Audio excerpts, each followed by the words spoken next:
Hello everyone, I'm Mark Thompson with the Digital Music News here at Canadian Music Week in Toronto.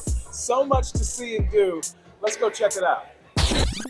There's one thing about Toronto, it shines both during the day and at night. And Canadian Music Week was no exception.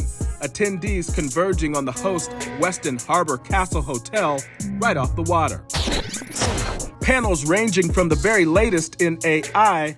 I don't think you can stop this movement or the development of it, but slow down for what purpose is really the question.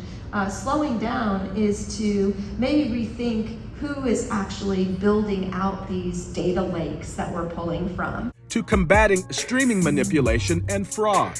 There's a really sophisticated apparatus that exists across the web to obtain account credentials of legitimate users and use them for fraudulent purposes. So there are people who are experts in phishing and just receiving those credentials. There are people who are experts in running bot farms, and they can scale them up the same way you would scale up a cloud instance on AWS. And then there are the folks who actually offer sort of the frontline services, either to artists or for any entity organization who's looking to make money from the music industry. I sat down with Paul Resnikoff, publisher of Digital Music News, to get his perspective on the state of the music industry. Things have been changing so rapidly, and it's such a breakneck pace. It's hard to figure out where we stand. But right now, major labels are looking at far more moderate growth on streaming platforms. The AI specter is ahead, so there's that issue to worry about, so that's a little bit sobering. Music IP valuations are coming back to earth, and that's good and it's bad. So there's a lot of stuff that's sort of coming down to earth, not necessarily crashing, but there's almost a look at a music industry that's settling down a little bit, which could be a good thing, and I think could lead to, more focus back on the art and more focus on realistic deals and realistic planning and that sort of thing. But it was clear.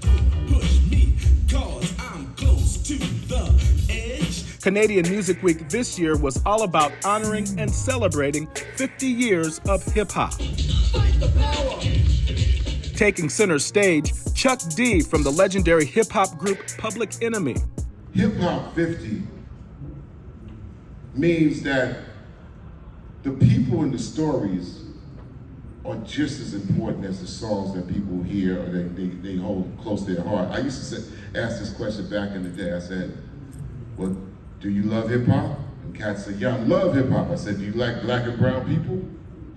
I said, what that got to do with it? I said, everything to do with it.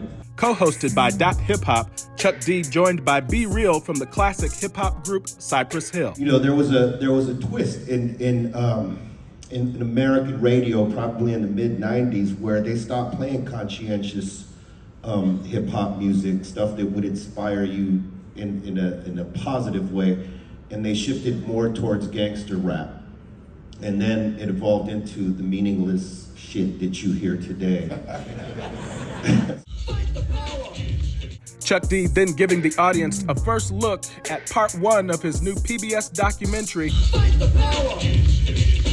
Fight the Power, How Hip-Hop Changed the World. It was our arts that defended us against the oppression. The documentary chronicling the very origins of hip-hop, tracing its roots back to the streets of the Bronx, New York. This is the beginning of hip-hop. Never imagining that these beats and rhymes would explode into a culture that would one day influence the world. The beginning of hip-hop is a back-to-school jam.